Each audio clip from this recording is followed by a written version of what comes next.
I think we learned through trial and error that it's really, I think a mix is the best thing, especially as they're younger, because Okay. younger kids, girls especially, they want to play with a friend, they want to play with a buddy, and I believe that there has to be a little bit of common ground between them. But as they get older and it becomes more of a profession or a sport, something we're doing, then they start thinking, oh, I want to win, and if this Mm. person's my friend, but I'm not going to win with them, maybe I need to go in a different direction. So I think having that head coach, I think Jose Loyola's in that role now. I think for him, communicating with the athletes and just sitting down and saying, and this is what we started doing later in the process, is we, get our top 8 kids and then say, all right, if you were selected to go internationally, tell us your top 3 and who are they Oh, and why, and then we take that into account. And is there anyone that you will not play with? And that's actually something that I've done at every college I've been at too, is like, let's hear, because we can write on paper what our best lineup is, but if they really don't want to play with someone, they're not going to work for that person, then it's not the best lineup. Mark Burik here at Better at Beach. We collect and distribute tools, courses, events, everything that you can imagine to help you get better at beach volleyball. Currently, we are running a 21-day Athletic Foundations challenge that I am in desperate need of. So essentially, I took my 18 days. I've had a broken foot for 8 weeks, and I needed the fastest protocol I could come up with for weight training, playing, getting my diet on point so that I could make a comeback in 3 weeks for a very important tournament for me, the Pottstown Rumble. So, all of our online members right now are going through our 21-day challenge where we give them all of the workouts, all of the beach volleyball practice plans, and some dietary challenges so that they can get themselves back to fitness in a 3 week window. If you ever want to join that, you are more than welcome. Just head over to betteratbeach.com. And if you want to become a full fledged member and get some online coaching from our staff, you're more than welcome. We also have camps coming up in the fall and winter. And if you're listening to this live, we are releasing the dates this week. And I am confident that they will all sell out in less than a week. I'm very confident in that. So make sure you're on our email list to keep track. Today, on our podcast, we get to talk to an awesome friend of mine, and she has a storied career. Calls herself a triathlete because off camera she said she's been a player, she's been a coach, and she's been an administrator. So I'm going to read through her rap sheet here and then introduce her. From 2001 to 2005, she was the head coach of NCAA Division II Cal State Dominguez Hills, where they run their first ever regional ranking in 2004. She's been involved with indoor club volleyball as a coach and a consultant for South Bay Volleyball Club, and she was the founder and the head coach of Starlings LA West. From 91 to 2005, she played on the AVP, the FIVB, the BVA, the WPVA, all sorts of pro beach tours. And in 2007, since 2007, she started teaching and developing the curriculum for USA Volleyball's beach coaching accreditation courses, which I took. So she is my teacher, my mentor for coaching volleyball, and she is leading the way for USA in terms of beach volleyball, in terms of organization, coaching players. She's done it all. She coached at USC. She has been the USA under 17 beach national team. I could go on and on about her accolades and career, but I'd just rather talk to her.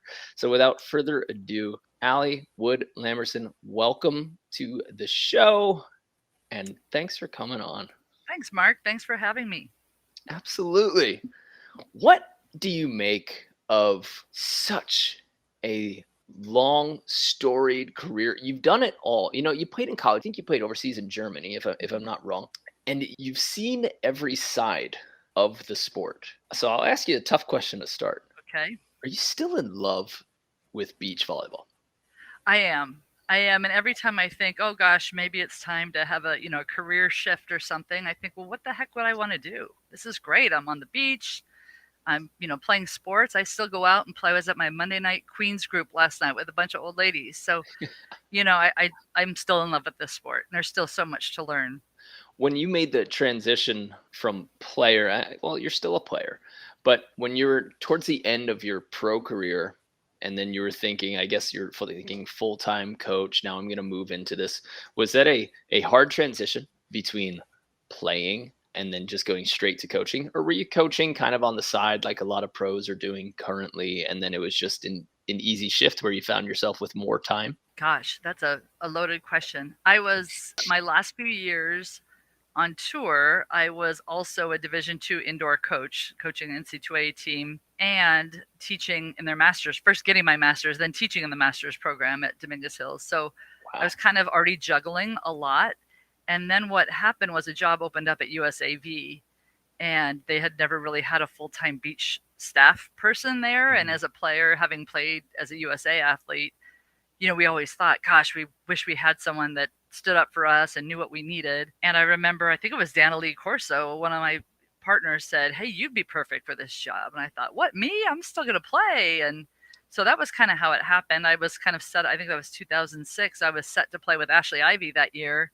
Mm. And then this job opportunity came along, and I went, oh gosh, okay, well, I need to take this. And then, of course, it was, well, can I still play AVP if I don't play FIVB? And that wasn't going to work because I'd be, making funding decisions for athletes I'm playing against. It was just a little awkward. Ah, So my transition path was I said, okay, fine, I'll take this big project on with USAV and I'll play on the EVP for a while. So I even played on the little AVP Tour. So that was kind of my path to ease myself into retirement as an athlete. were you ready to stop playing at that time? Because you had that pull to still play, but then maybe for the first time you were considering like an actual full-time job, because Yeah. coaching for a full season at D2, that might not, I don't know, but it might not have been full-time money or hours.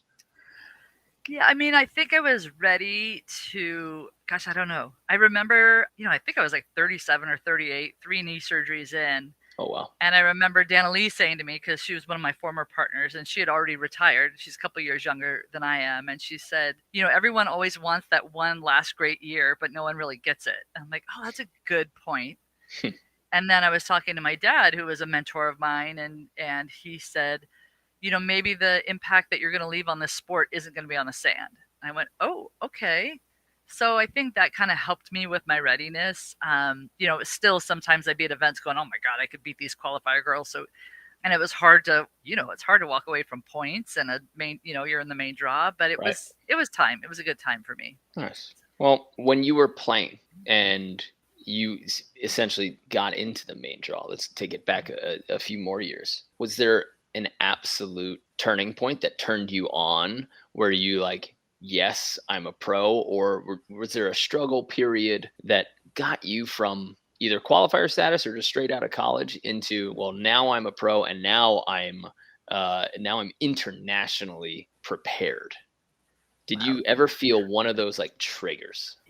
For me, it was, I think I'm one of my own hardest critics. So it wasn't like, oh, I think I'm so great, I'm in the main draw now. It was a lot different back in the day. So qualifying, you had to have a pedigree just to get into the qualifier. And it was one match. And, that my first year, I just played a couple qualifiers, got my butt kicked. I think I got in once or twice. But then the Mm. next year it was in, and I just held on from there. So it was 16 years. I think I had to qualify one time in that time.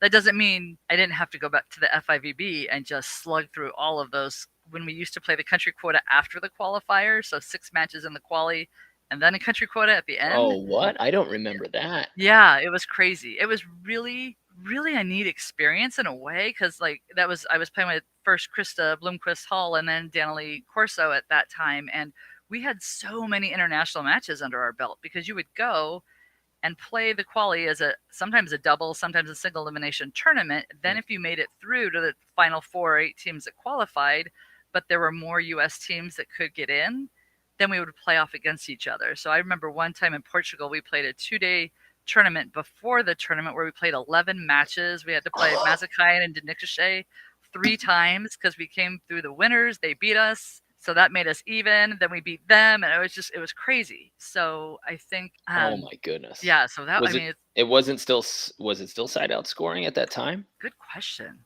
Because I that think by those could then be it was marathons. rally score, I think, but I I hope so played for some your body. marathons. Yeah, there was one time where we finished the quali at 9 p.m. in Portugal, and Portugal's everyone says Hermosa is the deepest sand. Portugal has the deepest sand in the world. And we had played like 9 matches in 2 days, and we were just exhausted lying in the sand. I remember thinking, thank God we're not the team that got in because we wouldn't be able to walk, you know? Yeah, those were interesting days. I mean, being at the beginning days of the FIVB was really fun. You know, to see them now and they get to play in great cities and it's so much more organized. I'm like, wow, how far it's come because Mm. we were really out there, you know, playing in some crazy places under crazy circumstances. Could you share one of those circumstances? So, could you pick out one from your top three sketchiest experiences where you said, "Is this international professional ball is like?" Do you have a good Yeah. one? I mean, I think the roughest one I ever did was before the FIVB even really started much of a tour, at least on the women's side. Hmm. Here I was a young, you know, 2, 3 years into my pro career, and there was an offer to go to China to do these exhibition events, and all the top girls, you know, the Hollies and the Carolyn Kirbys were like, not me, not me. So my partner Chrissy and I said, sure, we'll go to China for 2 weeks, and this is before people were really going to China a lot. And Mm. I mean, it was 13-hour bus rides over unpaved roads and cars breaking down and stands that were made out of bamboo and fans that just, I mean, it was crazy. I remember having to use the restroom between matches and it was just like a, Hole. t- a tarp and like men and women in there at the same time. I'm like, oh my God, you've got to be kidding me. Now when I'm at a tournament, I see a porta potty. I'm like, this is no problem. Um, so yeah, we had that was a really really rough trip. I wouldn't trade it for the world. It was such a great experience, but at the time that was pretty rough. We were in Mexico one time. I think it was Acapulco, and you know, you never let the bosses run the show, and it was one of those events where they didn't have a technical director for the event, so the head guy from the FIVB was running the whole thing and he didn't quite know how to run it. So and I talked about the country quotas a minute ago. So he put us through this tournament, and then I think we had 4 Brazil and 4 US left to play off for one space, Brazil one, and Oh. he mixed us together. So he didn't know that US should then play their own country quota and Brazil their own, and we're all, you know, yelling at him, and you've got to be kidding me. And we're trying to get Ed Drakich on the phone so he can explain it to the guy, and it just was a mess. And of course, I cramped and had to have 2 IV bags, and yeah, so those were some of the crazy early days. Yeah, Some of those crazy days are still here. I mean, yeah, with the I mean, it's not like one stars, but essentially they're one stars. The Norseca tour is still very yeah. much like that. Oh yeah, It's I'm not saying it's nightmarish, but it is good adversity training. like And luckily, it just kind of happens in really cool places. yeah, So, as mad as you can get at the disorganization, no buses anywhere, no pickup at the airport, right. courts made of rocks, then you kind of look to the left and you're like, yeah, but there's the sun setting over, the Caribbean Sea. And it's like, all right, I'll take some of this. And I'm playing beach volleyball. Right. I Right. mean, with a bunch of cool people from Yeah. cool countries, and you get that experience that you just can't get anywhere else. I mean, even Yeah. when you go on vacation, like the typical adult vacation, I guess, all you do is kind of hang out with other Americans who are also on vacation instead of Right. learning, hanging, trying to interpret languages. I guess I'm like, yeah, I love that I've gotten to travel, not necessarily, it's on my dime, but like volleyball has created some really cool opportunities from that. Yeah, I think I look at, you know, my Facebook and all the friends that I have and, you know, people from all over the world that I've played, you know, some that I've known since college where we would play in exchanges or whatever, but mainly that I met through the FIVB tour and, you know, dear friends that were at my wedding and it's just so neat to have that international friend group that, you know, we can maybe not talk for 10 years, but we've shared the same experience. And when we get together, it's like, you know, we need to have some sort of a reunion, but the cost would be so huge to get everyone, you know, across the country and across the Mm, world and have a little FIVB reunion. yeah. I think it's Yeah. so special that something I always say is, I get to meet brothers that I never knew I had, just because when you meet another volleyball player, you know already that they've already gone through some of the same things, some of the same emotions, mistakes, fixes with techniques. So, at least like for a while, you definitely walked the same path Right. as soon as you meet them. And that forms that little bond right away. It was really special from that view because when I started on the women's tour, it was pretty cutthroat and people weren't really there on the WPVA. They weren't there to give you a leg up. No one would play with a rookie. It was hard to forge those kind of friendships. Hmm. So I think getting to the FIVB, then it was no threat. There's no threat that the Canadian girl is going to try to take my partner. She's from Canada. And Huh. so that really allowed us to create some really good friendships that went beyond borders and outside of the whole what was going on our women's tour back at home, which eventually got kinder and gentler and more fun to be on because of, I think, the exposure that everyone had on the FIVB. So would you say that today is less cutthroat than God, when yeah. you started? Oh, God, yeah. In specifically what way? No one would ever play or train with a rookie, ever. Like, they didn't want anyone. They wanted like a kind of a closed tour. They wouldn't talk to you. Not all the girls. Some of them were really nice, but there were some that were pretty brutal. And yeah, it was a little rough.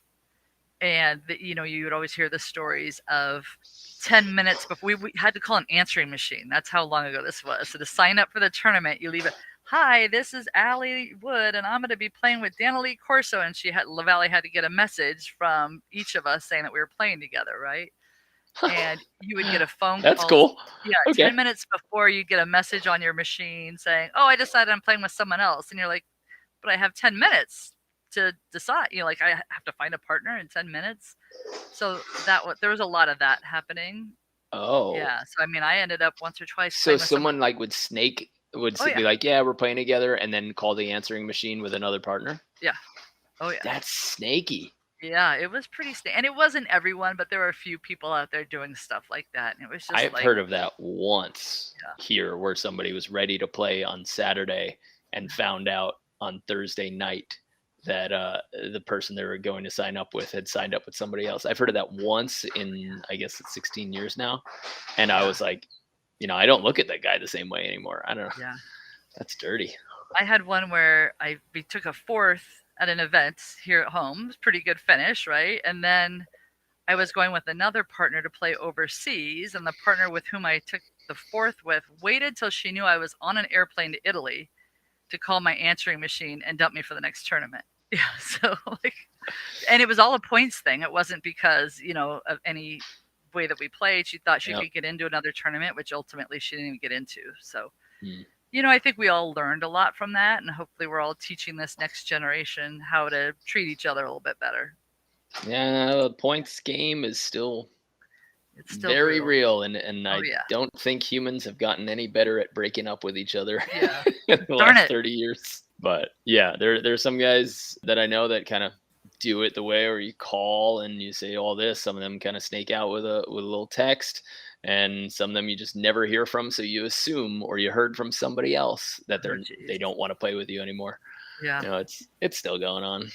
Yeah, but it's funny. I when I was at Dominguez Hills coaching at the D2 school and still playing, my master's I got was in negotiation and conflict management, and then I taught a conflict management for sport class, and it was so interesting to then skill to have. I want to take that class. Yeah, to take a step back and look at how everyone kind of managed conflict in their life, and it was really interesting to be doing what I was doing professionally and going through that education and kind of seeing how people are and understanding myself a lot more. Like I now have a much better understanding for how I was handling conflict at the time and how that wasn't really helping me, because I'd be the one, as an accommodator, I'd say, okay, no, it's my bad, my fault, all this stuff. And then, the accommodator finally feels like they've been walked on and they're going to end up throwing sand at your partner. Then you look like the bad guy.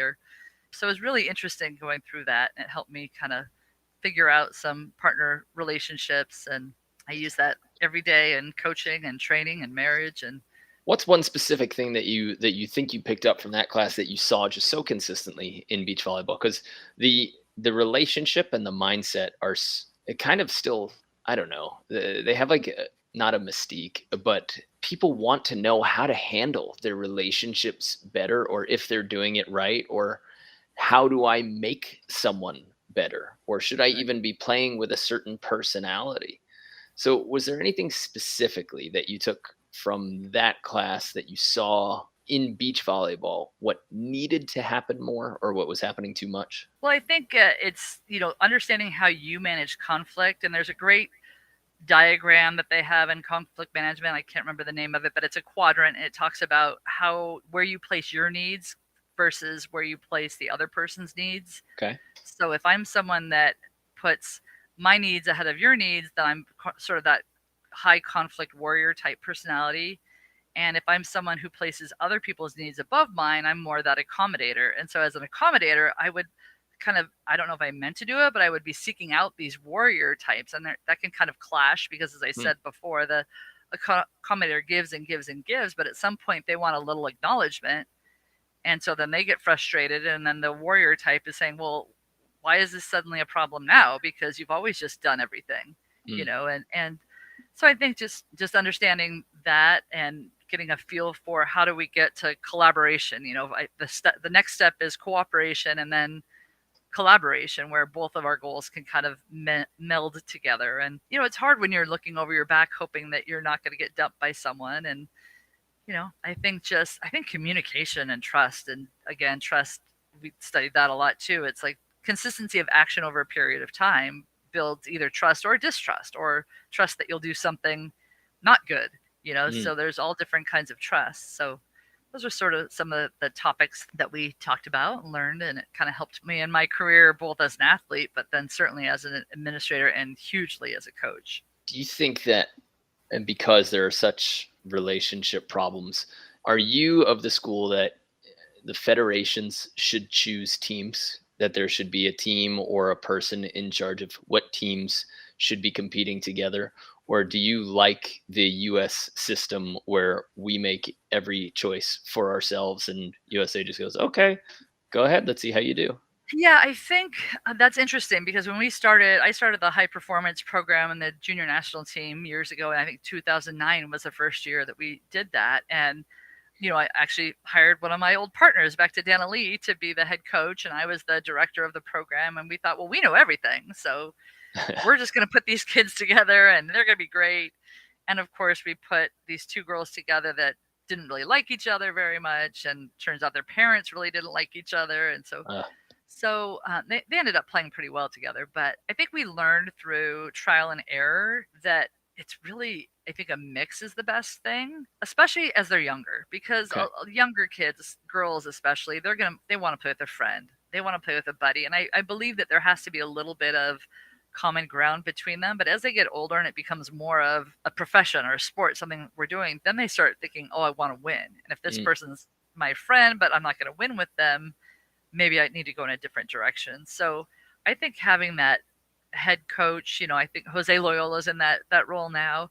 I think for him, communicating with the athletes and just sitting down and say, and this is what we started doing later in the process, is we, get our top 8 kids and then say, all right, if you were selected to go internationally, tell us your top 3 and who are they oh, and why. And then we take that into account. And is there anyone that you will not play with? And that's actually something that I've done at every college I've been at too, is like, let's hear, because we can write on paper what our best lineup is, but if they really don't want to play with someone, they're not going to work for that person, then it's not the best lineup. So I think talking to Beth Van Fleet at Georgia State, she was really did you said what it right? Yeah. the first coach that was talking about, hey, let's have them draft not only who they want to play with, but let's make each player draft a lineup for the team and see how close they are to where we are. And I think that I love that. We used to yeah, do that for indoor setter. yeah, Like, choose your starting lineup. Who do you think?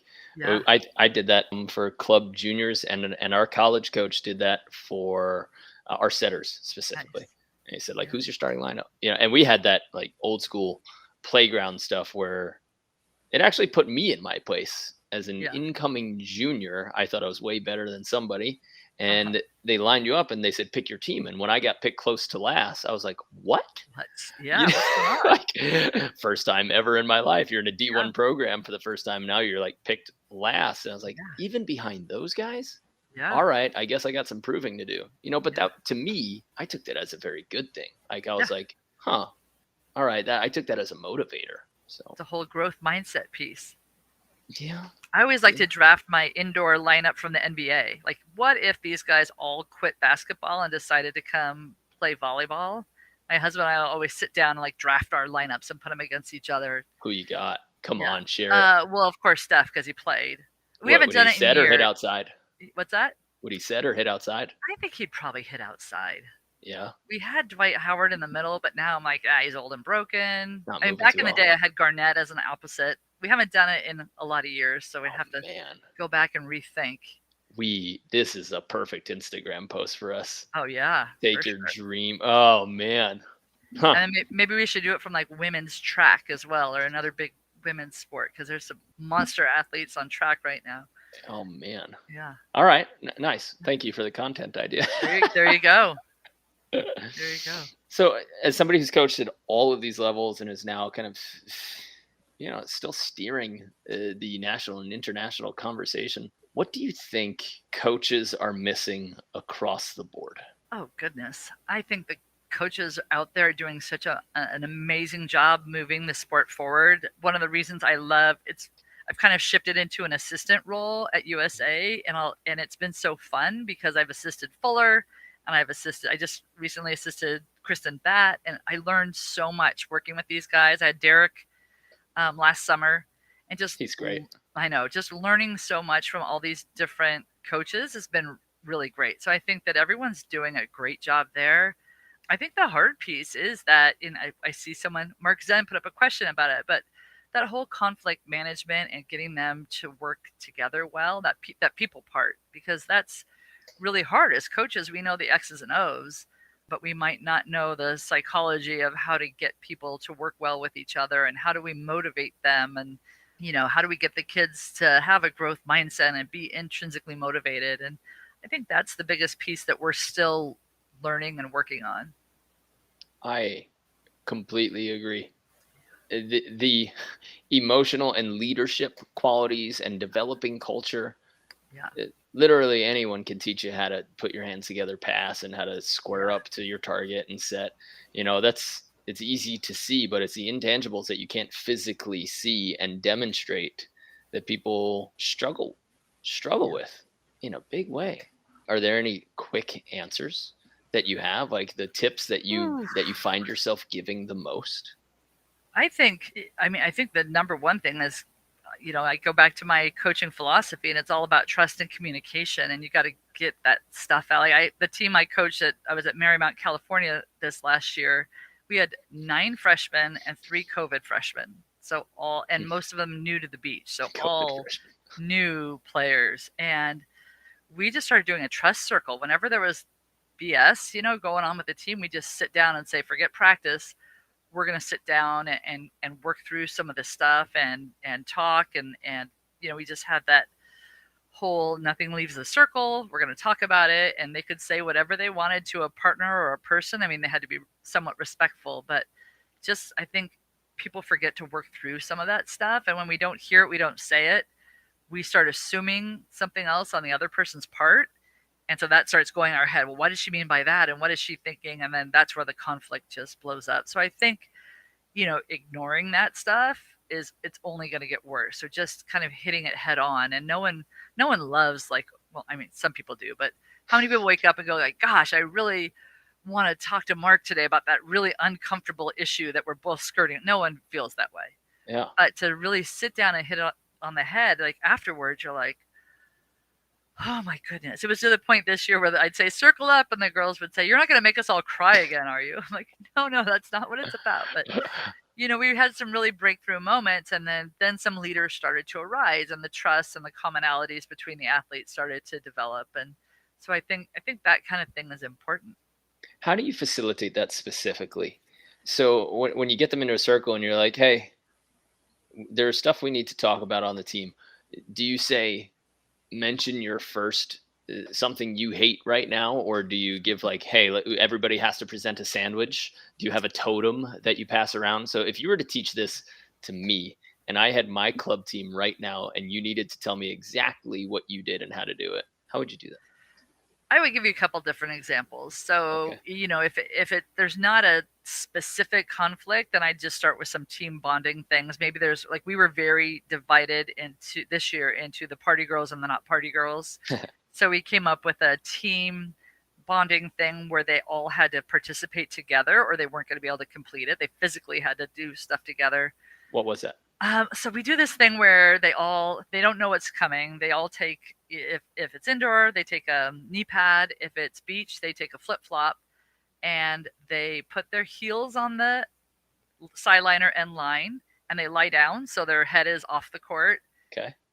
and underneath their head is the knee pad or the shoe, and we give them a moment to talk them through a guided meditation and just talk about goals and seeing the goal out there and what is it that you're reaching for and how are you going to get there, and we give them some time.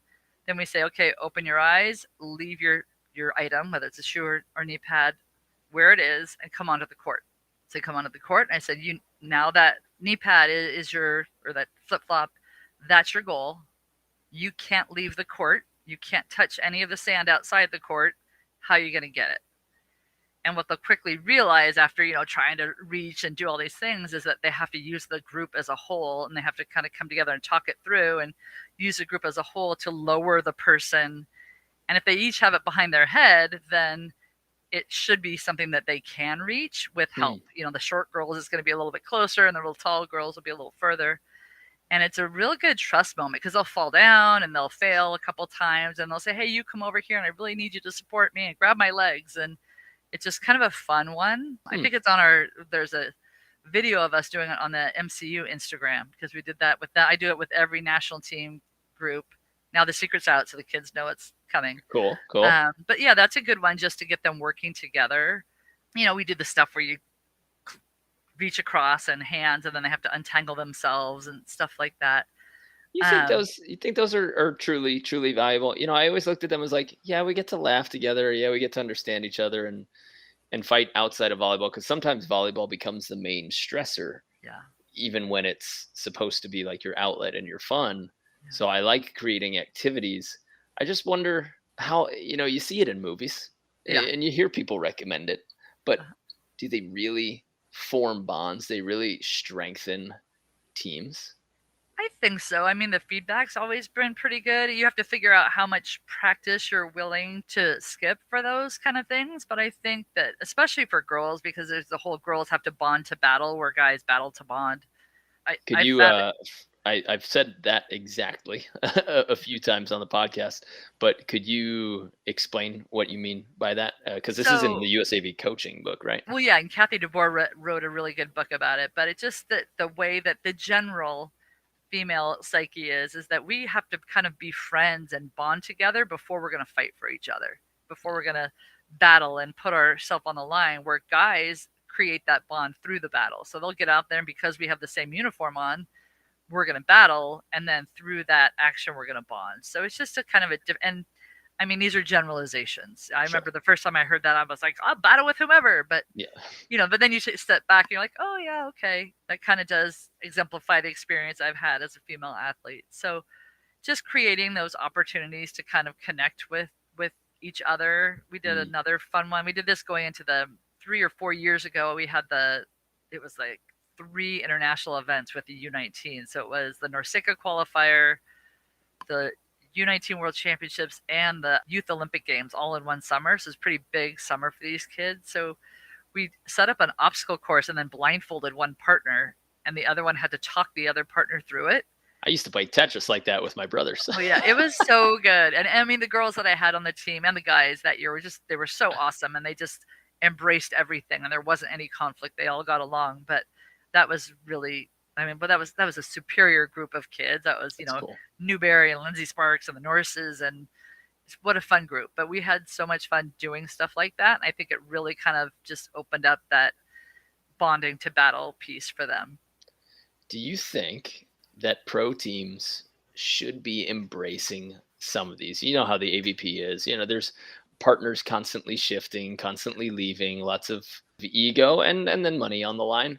But do you think that those teams would benefit from, hey, we're playing a tournament in 2 weeks. It'll be our first time together. we should go through these team building exercises. Oh, absolutely. Absolutely. If you ever listen to either Nat Cook or Carrie Pottharst talk about their road to the Olympics, I and love them. none of us thought they were going to win an Olympic gold. We thought, okay, bronze, silver, and they would dream in gold. And I think Nat had a gold toaster. And I mean, they just had this mindset that they put together, and they didn't always like each other. I mean, they had split up and then gotten back together. And Mm-hmm. just to see them go through that and what they did with their coach, Steve Anderson, and their whole crew was just amazing. And to see them come out the other end with they manifested what they said they were going to do. And I mean, there's so many things that go into winning a gold medal. It's also how the other guy plays and your draw. But I mean, that's one where they just really put the work in it, and look at what it did for them. And now they both have brilliant public speaking careers and doing some really neat things because of, I think, not just what they did on the court, but the stuff that they did off the court. Yeah, we had Carrie on 2 or 3 times because I met her while I was playing on the Australian tour, and Yeah. even then, even for a 10-minute meeting for the first time, she like somehow was inspirational, like in that moment. I was like, I just played, and I was like, I'm just gonna go get 1 beer, so come back tomorrow, like get rid of cramps, get some electrolytes in me. She's like, but Mark, why? She's like, what if that 1 beer is the 1 point? She's like, what if you leave that on the table? Yeah. And I was like, all right, Okay. I won't. Yeah. Like, let's go. I mean, I know it's $300 on the line for a first place in Australia, but Yeah, she's great. I got to play 2 tournaments with her. Oh, and what a pleasure. fun time. I realized quickly that I was a terrible transition setter because I hadn't had a partner that dug everything. Here she's 6'1", used to blocking, and she's running around behind me digging everything. I'm like, oh my God, I have to turn around and set. But we ended up taking a 4th or a 3rd and Hermosa Open, and just having so much fun playing together. And then we won a little silly tournament up in Toronto a couple weeks later. So that was a pretty cool summer. Hey, when you're talking to the international kids, U19s, U17s, what's their focus? What do you, when they come to you and they're already performing at a high level for their age group, how much can you give them in that short period of time? And what is the focus when you're their coach for, a 2-week period or a 4-week period? How do you handle that? I think the way I always handled it, both as a director at US and then as a head coach I did the 17s and the 19s, is really just preparing them for what it's going to be like, because they have no idea. And I think now with the internet, they can watch FIVB. They kind of have a familiarity. Some of these kids are already coming to us. I think of a Tim Brewster who probably knows every player on the FIVB and everything about them. So they're coming with that bit of knowledge that maybe 10 years ago the kids didn't have. But you know how this is. No one can tell you what it's like to play with USA on your back in 95-degree heat with a hostile crowd and weird food. Like that, those are the things that you don't expect. Weird food when you're super jet lagged. And so just preparing them. Like I remember when we did the U17s, I mean, we always try to get the kids down to Chula for that training camp. And I think that was such a great thing that we did. And I hope that they can continue to do that, is getting those kids down there for 4 to 8 days and before we would travel, and talking about what's our jet lag preparedness strategy, teaching them how to shift their calendar so their sleep schedule, so they're prepared for, they're not as jet lagged. We would do a whole SWOT analysis, so strengths, weaknesses, opportunities, and threats, and talk about, what are the things that we have in our favor that are going to support us as a team, and where are we weak? And then where, what are the opportunities? Where's the other guy weak? And where are the threats? Where are they strong? And we'd sit down there as a group, 8 athletes or 4 athletes, depending on how many we got to travel that time, and talk through some of those things. So when they happened, it wasn't like, oh my God, what's happening? It's like, oh yeah. Ali said the food's going to be really weird, or the Gatorade's going to taste different. And our dietitian said that this was going to happen. And I have earplugs so that when the hotel gets loud at night, and I brought my own pillow, and all the things that they wouldn't really maybe have thought about because they're so nurtured here when they play at home. Do you think there would be any value in, I did this to a couple teams, called it adversity training. I would intentionally set traps. I would make things go wrong. Like I would just tell the team, no, the lights won't turn on. And I would make them wait for 10 minutes, sitting there and be like, okay, we have to play right now. We don't have time to warm up. We have to play right now. So I'd create little environments and then talk about it after practice. How did we react? What are we going to do if that's what happens, for a match? Do you think there's value in just talking about it, or is there value in actually creating some sort of weird stressor for Oh yeah. coaches who are trying to put their kids through it? Oh yeah, a state dependent training. It's a key component of motor learning is state dependent training, right? You want to train in the state that you're going to be exposed to. So Mm. we've done things where we got a bunch of, I don't remember what we promised though. We were training down at Cohasset in San Diego. This is in the early days, and we had Stafford Slick and Mark Van Zwieten, and I don't remember They who the other. knocked me out of the Oh, U26. oh, sorry. Well, anyhow, we were getting One ready for match away. that event. Oh, was that when you were with Hudson? Yep. Oh, Yep. nice. We lost to them in New York, and that was my Oh, that's funny. hometown. Lost that match, and that would have sent us to Oh be with you dear. guys instead. So anyhow, we were preparing for that event you didn't get to go to, and Not a sore topic at all. yeah, and I think we just asked a bunch of people on the beach, like, "Hey, we're at Cohasset in San Diego because that's before we had courts at Chula. Mm. Like, hey, will you just come and like cheer against these guys and cheer, be really loud?" And so we had like homeless guys yelling at Stafford, which actually worked out really well because when we got to Turkey, they had to play Turkey, and there was some incident between the Turkish team, and there was words under the thing, and the next thing you know, the crowd just turned totally hostile, and to where they threw garbage at the guys at the end of the match. And so I thought, well, okay, we got them somewhat prepared for that. Or we were down at Chula Vista with the U17s, and my assistant at the time was Rico Guimarães. I don't know if you know Rico. Yeah. Yeah, I coached with So him Rico with brought the his like collegiate team. his I like was the assistant to his Brazilian head. drum and his vuvuzuela, and he would just run around the court. He would jog the entire time we were playing matches, and just beat the drum and yell at the guys while I'm up on the ref stand just reffing terribly. Just like anything we can. And there's some fun in it, but just to get them prepared for like this is gonna happen to you, and how you're gonna handle it. Yeah.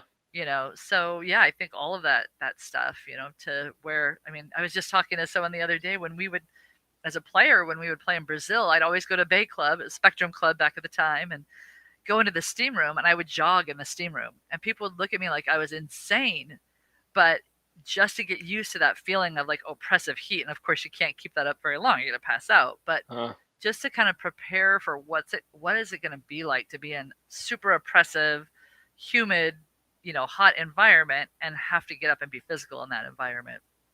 So any little tactics that I think they can employ are going to help them to say, okay, wait, I've been here before.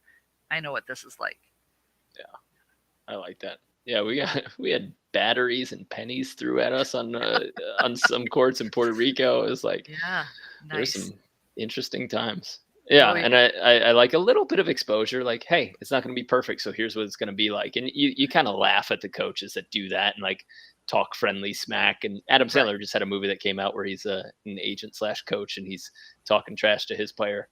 But it's like, yeah, it's gonna happen, and that's funny. That Adam Sandler movie I saw 2 days ago, he did exactly what we're talking about. All he did was talk smack to this guy, which is great to hear because I feel like all sports movies are so unlike. Like they've clearly been made by someone who's never been an athlete. It's like, right? They don't get it, but yeah, nice. Well, all right, cool. I'm gonna chug through our little questions here. So I'm gonna ask who you think was the most influential person to your career, both as a player and then as a coach? As a player, when I think of my pro career, I was lucky to train with like all the greats. From Pat Zartman was my first coach, and Anna Collier and Nina. But I think the coach that I got the most out of that really helped me change my game was Dane Selznick. And, I don't know if you ever train with Dane, but he breaks it down to where you feel like you can't do anything. And then it's all about footwork and builds you back up. And that, as a former dancer, I danced for 9 years as a kid, that footwork piece really spoke to me.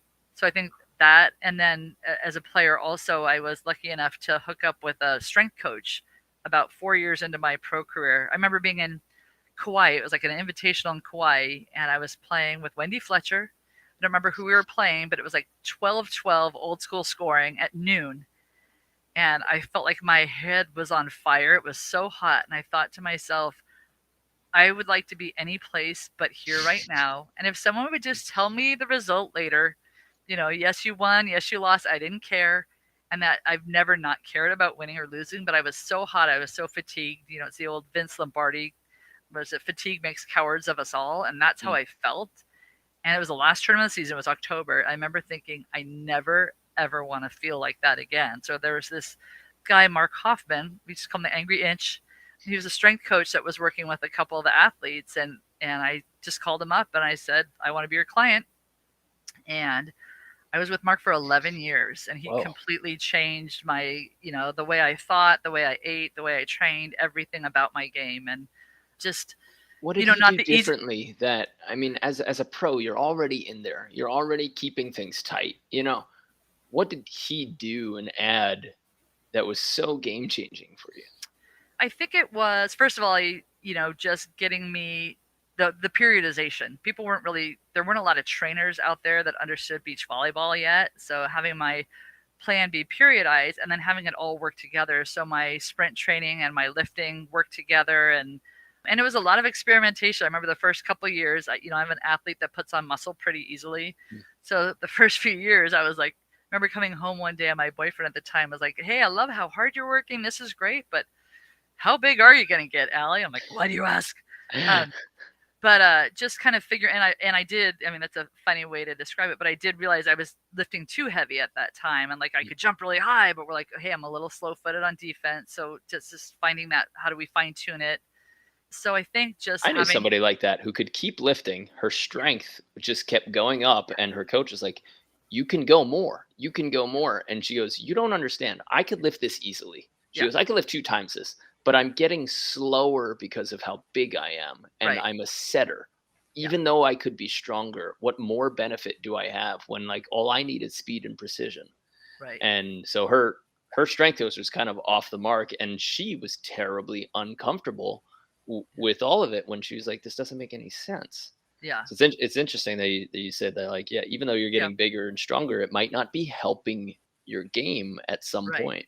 Right. So I think, he was able to kind of pivot from that. The next year we kind of dialed it back a little bit, worked on, and he rehabbed me through 2 knee surgeries, and, did a lot of, when all the partner crap was going on, just was a person that I could talk to about it Hmm. and someone to hold me accountable, because I can, be a little lazy, a little OCD sometimes. And so that part was really great. And yeah, so I think Mark, shout out to him. He's, since passed away, but he was just a great influence to a lot of, I mean, he was training both Wong brothers at the time. And I mean, it seemed like everyone trained with him at some point, but he was just a really pain in the ass, but just a really influential person there.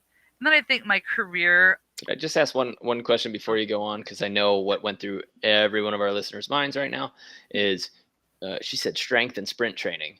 mhm. Yeah, how do you mix your practices with your weight room, with your sprint training? We have a 60-day max vertical course, and we include all of the agility and explosiveness along with the weight training. And then we do a lot of coaching as far as what days you want to practice and what days you don't. But I want to hear it from you, how you said you were sprinting during certain times of the year and not during others, or Mhm. how is your periodization going for that? So this is a number of years, so I have to think back to it. But we would start off with that steady state training early on just to get the cardio base, and then we would What get does to that mean? Steady um, state training. steady state training, so just going out for a run and just getting your heart rate up and building a cardio base, and then slowly we'd start adding in things like fartleks, which would be like an interval train, where you're sprinting the sidelines and jogging the ends, or sprint eights, where you're doing whatever it is, whether you're on a bike or in the sand, you're going really hard for 30 seconds with a 1.5 to 2 minute recovery for about 20 minutes, because that's kind of how our sport is. We go really Yeah. hard and then we have that recovery time. And then Were we would those amp. on your practice days or were they on your non-practice days? Typically, it varied a lot. Okay. It varied. Like we would cram a lot in Saturday because a lot of us were working. Mark typically had about 10 to 12 athletes, pro athletes, do his training. So Saturday would be a big day that we would all get together and do our sprint training, and then maybe do some volleyball and then go to the gym and lift afterwards. But everyone, yeah, was kind of spread out. It depended on what phase we were in a lot. Okay. And then we do a lot on the sand hill, like getting closer to the season. We'd start at the track or on the grass. And then as we got closer to season, then we get more doing our ladder drills in the sand, doing our sprints in the sand. And then we get to that sand hill, my favorite. Were you ever doing the sprint training during season? Oh, good question. I don't think we really were that much. Okay. I mean, we would always do some agility and stuff, but I don't think we were doing like full on sprint. Like we weren't on the track at all during season. We might have been doing just like some really short sprint work in the sand. Sure. Enough to not fatigue yourself, not gas yourself, but to stay fast. Right. And then build up that base probably more towards the off season or preseason. Yep. What advice do you have for current players? Oh, wait. We have to go back to what your most influential as far as a coach was. Oh, that's right. I would say not someone that coached me or that I was coached by, but when I think of my professional career, as you know, I was coaching Division II, but then I went to working at USA Volleyball, and the person who influenced me a lot and taught me a lot was Doug Beal, and I know he's always been controversial because some of the guys who played for him were like, it's so hard or whatever.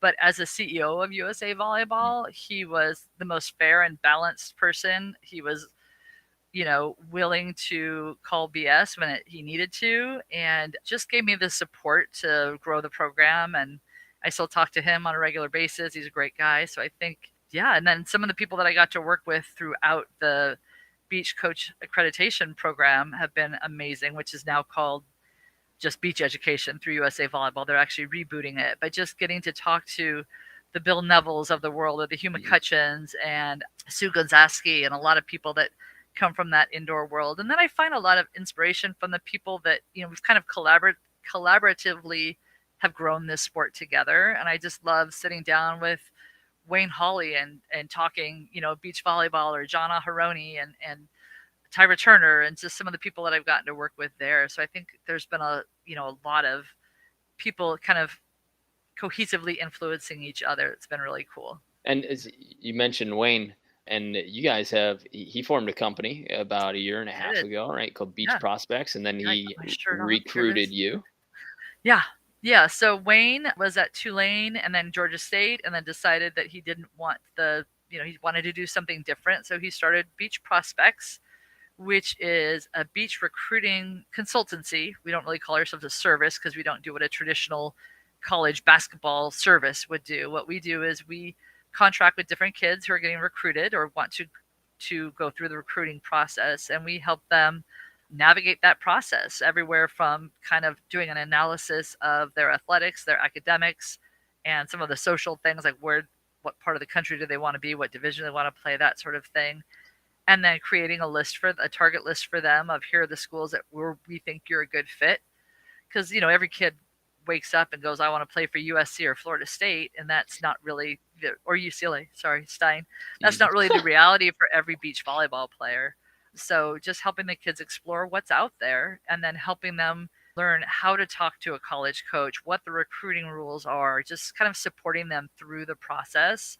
So we're not a company that's going to send a bunch of blank emails on your behalf. We're going to say, hey, Susie, here's who I think, here's who's going to be at this tournament. Here's how you can talk to them. Here's when you can talk to them, and just kind of guiding them that way. So yeah, Wayne asked me to join last year. I started in on that, and then was doing a lot of stuff at Marymount. So now I'm kind of back and focusing on the beach prospects piece with Wayne, and he's just doing a great job. I think he helped 38 players, I think, in the last 18 months get collegiate roster spots at Division I and Division II places. So that's impressive. Yeah. We've got Shane Spellman's working with us too. He does all our video editing, and it's our little triumvirate there. That's great. You guys got a squad. Yeah, we do. It's fun.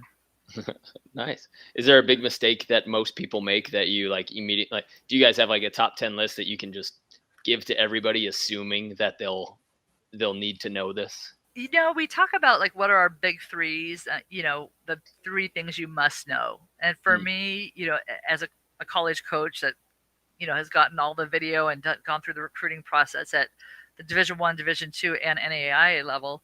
The biggest mistake is letting your parents or your club coach drive the process. So the kids need to know that it's their process, and the coach doesn't want to hear from a recruiting service. I mean, honestly, as a college coach, I get all those mass emails and it's just delete, delete, delete, delete, delete. As soon as you see the subject line, yeah, or as soon like as you see it's from this service or that service, I want to see it's from the kid. I want to hear from the kid. that is something Yeah. that those companies are going to hate that I this know, I'm aired, sorry, and but it's something that people need to hear, that you're trying. This is what I mean. So those companies will probably say, hey, it's a business, we're going to send it out, we're going to like chum the waters and try to get a bite out of this. And the coaches will probably say, this is my family yeah. that you're trying to come be a part of. And if you can't walk in a door, shake my hand and introduce yourself with your first name, looking at me in the eye, what do you want? Like, you're going to show up to my front door in a hoodie where I can't see your face and then try to like date my daughter? And no. Like, Heck that's not no. going to happen. And that's Yeah, what people are, I assume that's what, kind of happens with those yeah, emails that get mass emailed with a whole template situation. They think they're chumming the waters, but they're really just making them muddy and gross to the point where you won't even fish there. yeah. It's just creating a lot of work for the coach or the assistant coach or whomever. I had someone liken it the other day. They said, I cast my line. I don't throw out a net. Hmm. I thought that was a good way of, like, we're very specific. And I was just talking to a college coach yesterday about that, like recruiting strategy and what they're looking for. And it's very specific to each college, especially with beach, because we're such a small boutique sport. We all know each other, Mm-hmm. that there's not, and that's, All the these, beach coaches are so tight right now because I know, it's and small. these, It seems like 90% of the current NCAA coaches are former AVP or at least oh yeah, AVP qualifiers. oh It's yeah, like a real tight group right yeah. now. Yeah, and it's that's why I think having, me, Wayne, Shane out there, because we know everyone, and when they get something emailed from a mass email, they're just like, I don't know who this is. Mm. So we're a small boutique little sport right now, and it is all kind of who you know, and so that's kind of what we do. But let's get back to our three things we were talking about. Make that personal relationship. Know the coach's first name. Sometimes I'll get emails to like the coach who was a year ago, or they'll misspell your name, or they'll send it to like, the wrong coach. Like, they've obviously just cut and pasted it to a bunch of Mm. different schools. I think for athletes too, not taking things personally. I think there's so many differences between Division 1, Division 2, and NAIA about when coaches can respond back to you. So I could be saying, hi, Mark, coach at UCLA. I want to come to UCLA. I want to come to UCLA. And I'm not going to hear anything back because I can't until June 15th going into my junior year, Yeah. right? But if I don't know that, I might be like, well, he never says hi or he never responds back. So I think really kind of knowing those rules and knowing what they can and can't do. I always, when I was at SC, it was funny because I live here in the South Bay and I coach for USAV, and I was working at USC at the time. And I would go into Frito Misto, which was about 400 yards from my house at the time, and have dinner with my family. And every time I was in there during the summer, there'd be like 6 different volleyball families. And they're like, hey, coach, what's up? And I'm like, yeah, I can't really talk to you right now. And, you're not being rude. It's just those are the rules of what we can and can't do. I had one instance, I was at Rock and Fish, and my daughter was like 3 at the time. And I saw a family like that, and they're like, hey, coach. I'm like, hey. And they knew the rules, but my daughter just decided she loved the mom's necklace. I went and sat in her lap. I was like, I like your necklace. I'm like, oh, this is awkward. I got to call Mm. compliance tomorrow and be like, oh, my kid sat in this lady's lap. Are we okay there? And it was really a unique sport for our compliance office to deal with, because they hadn't really dealt with a sport where everyone was in this small little microcosm of Hermosa Beach and just interacting And and where you're trying to, hanging out. Yeah. yeah, and Like, you're you're trying to on the follow the beach. Am I rules. allowed to be on Hermosa Beach while there's a volleyball tournament running? I Right. remember I had a coach who wanted to be at my player clinic, but she had to like call every day and say like, are there going to be any kids there? Are going to be any kids there? And then she said, if there's a club running on the courts next to my clinic, she couldn't be at my clinic. Yeah. And I was like, oh gosh, the rules run deep and strict.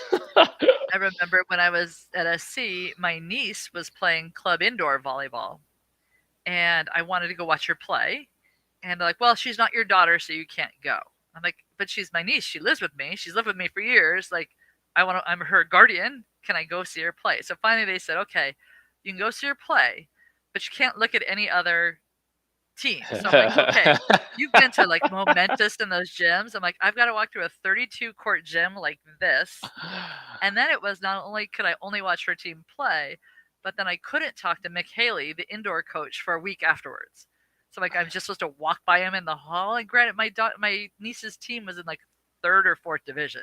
There was no one on that team that was going to USC, but still, those were the rules that I had set forth if I wanted to go watch my niece play. So that's what we have to do, you know. Mm-hmm. Do you think the NCAA is the rules turn coaches off? Do you think that there could be better coaches, better minds in the NCAA if there weren't so many ways you could do it wrong and lose your career? You know, I think that there are things that turn coaches off of coaching collegiately. I'm not sure that that's it because I think that most of the good schools have great compliance departments, and Okay. as long as a coach has a great relationship with their compliance department, they're going to be okay Okay. because that compliance is going to help them with the rules. And they might not like the rules, but they're going to stay out of trouble more so than a basketball or a football coach is going to. But I think that what a lot of people don't understand, we talked about, you know, former AVP pros being coaches. I remember when NC2A when it first became on the emerging sport list for the NC2A, which is how beach volleyball got its start for women in college. And I was at USA at the time and assisting with the AVCA and trying to get that done. And it was quite a fight. People don't realize that. It wasn't like, hey, this is great. There was a lot of naysayers and people that didn't want it. And you know, a move to override the vote and all this stuff. So once it finally came in, of course, all these AVP players like, I'm going to be a coach. And I remember saying, well, hold on. What do you know about amateurism, compliance, budgeting, you know, all these different things? Because coaching, again, I was talking to a coach yesterday who said, I just want to get back to the sand and coach. And I'm working on, you know, venue development and I'm working on all these other pieces because your job is maybe 20% coaching your athletes and then the rest are all these other things. So I think that's the part that kind of drives people out of the sport because you get away from what you love, which is being on the sand and coaching the game, and you're in meetings and you're doing carol logs or having to log every hour that every kid spent doing anything. And there's a lot that goes into the whole college world. Yikes. Yeah. Yeah, we've got for Better at Beach, we've got a few coaches who are former NCAA and could easily, you know, are getting invites to be NCAA, and choosing not to. I think a little bit more for us anyway. It's because of the freedom of schedule, you know, where they don't have to travel as much. But it's not super glamorous to be in NCAA coach. There's a lot of long nights. There's a lot of being away from the family.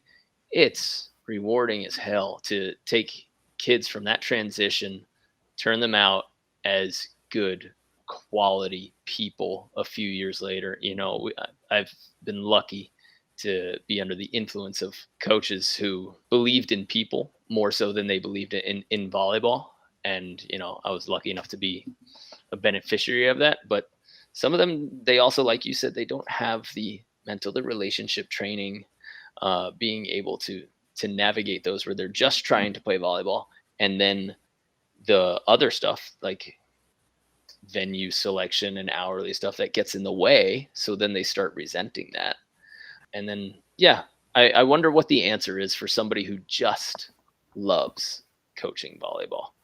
Now, is it assistant NCAA coach? Is it assistant No, coach the for assistant's going to have to. a club director?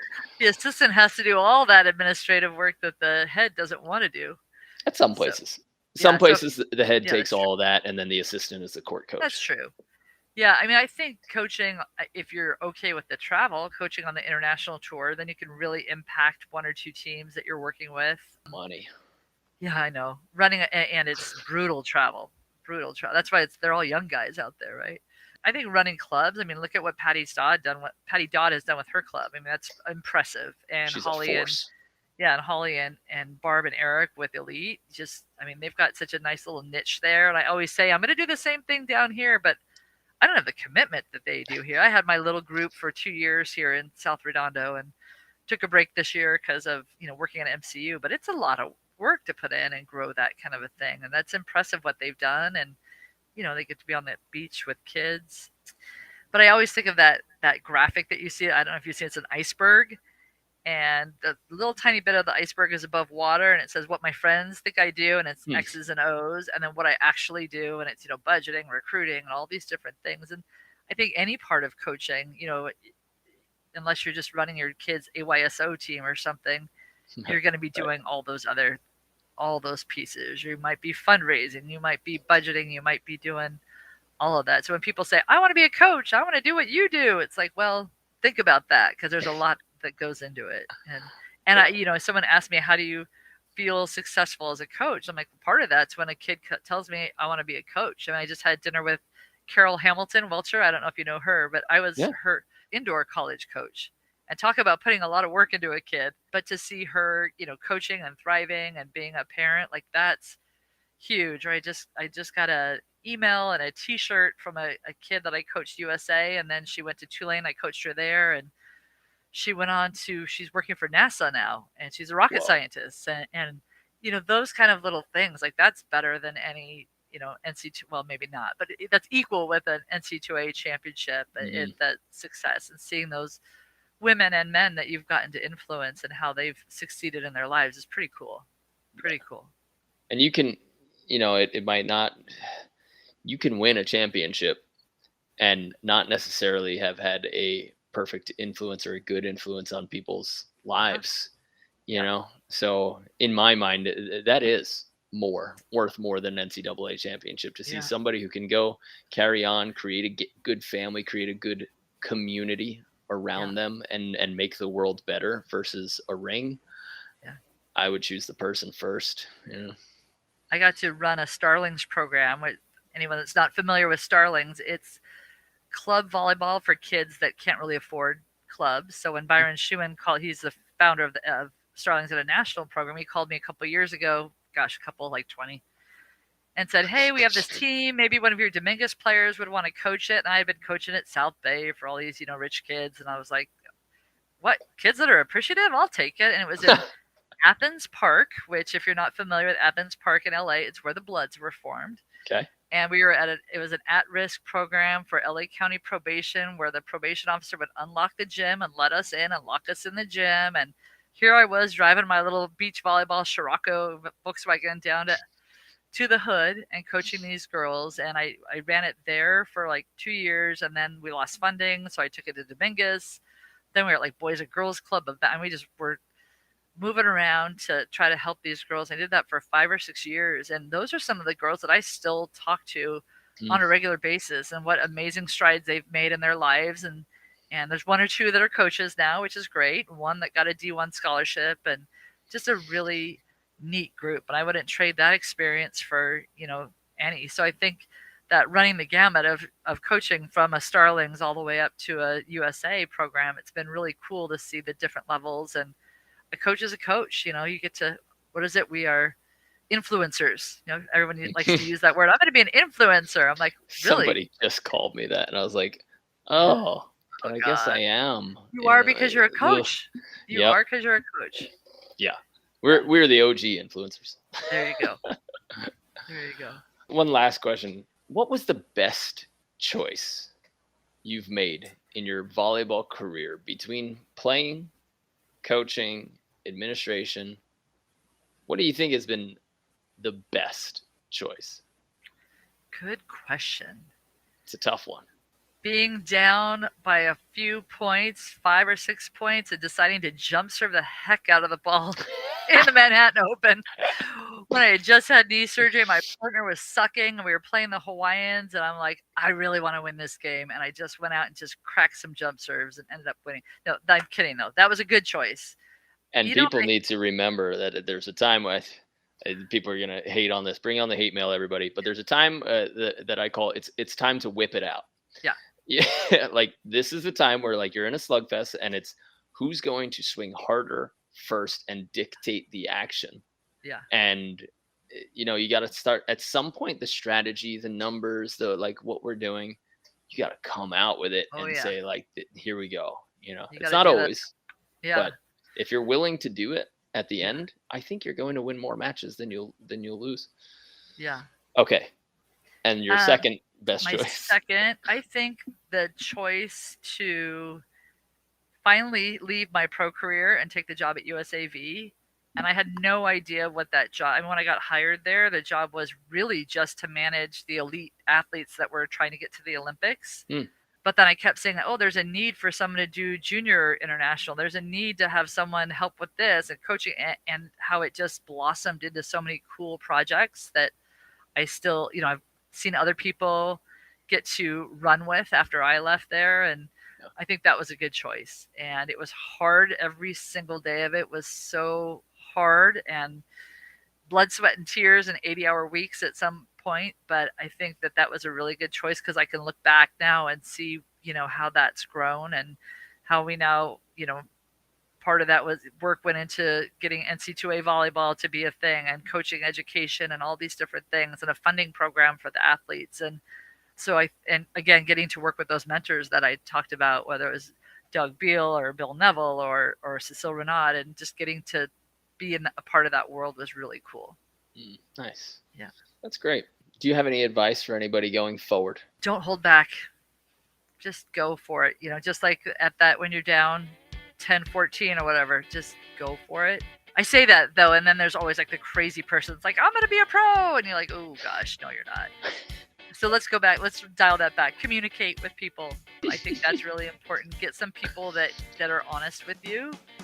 I talked about my strength coach. He never fed me any crap. It was like just the straight. Who's going to give it to you straight? Same thing with my boss at USA, Doug Beal. Find that group of people that are going to give you, that have your back, and they're going to talk to you straight. Like, here's how it is. Hey, maybe it's time for you to, hang up your bikini. As my mom would always say, that's her thing. Maybe she should hang up her bikini. But the people that are going to give you the straight up answers, and just kind of have that little group of people that that you can go to when you need them. I think that's important. I love it. Ali, thank you so much for your time. Yeah, thanks for having me. Absolutely. And guys, if you ever want to reach out to Ali, or if you want to check out Beach Prospects, all of her links are below. They are linked in the show notes. You can go and follow along with her career as she continues to have a massive influence over the current and future of beach volleyball, everything. So go ahead and follow her. She's an important person you need to stay up to date with. And if you ever want to go for a beach accreditation with USA Volleyball, you get the pleasure of working with her and learning from her gigantic brain. Oh boy, I thought my head's not going to fit through the door now. Great to catch up with you, Mark. All right, you have a good day. You too. Bye.